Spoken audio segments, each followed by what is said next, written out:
რეგიონული განვითარებისა და ინფრასტრუქტურის მინისტრი ირაკლი ქარსელაძე თბილისში ახალი სტადიონის მშენებლობისთვის დაქირავებული ჰოლანდიური საკონსულტაციო კომპანიის წარმომადგენლებს შეხვდა. შეხვედრაზე საკონსულტაციო გუნდს წარმოადგენდნენ კომპანიის დამფუძნებელი და აღმასრულებელი დირექტორი, UEFA სტადიონების მშენებლობისა და მენეჯმენტის საბჭოს წევრი, 37 წლის განმავლობაში კლუბ Arsenal Emirates Stadium-ის დირექტორი და 16 წლის განმავლობაში ევროპის სტადიონისა და უსაფრთხოების მართვის ასოციაციის პრეზიდენტი ჯონ ბიტი და პროგრამირებისა და პროცესის მართვის ექსპერტი არქიტექტორი კრისტიან ვან ჰინეკი.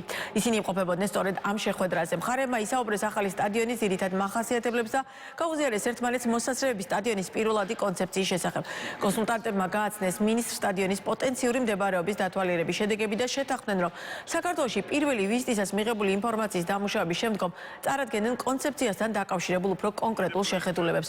70,000 გულშემატკივარზე გათვლილი ახალი მრავალფუნქციური სტადიონი მაქსიმალური ხილვადობის ტრიბუნებით საქართველოს უმაღლესი რანგის საფეხბურთო და სარაგბო ტურნირების მასპინძლობის შესაძლებლობას მისცემს.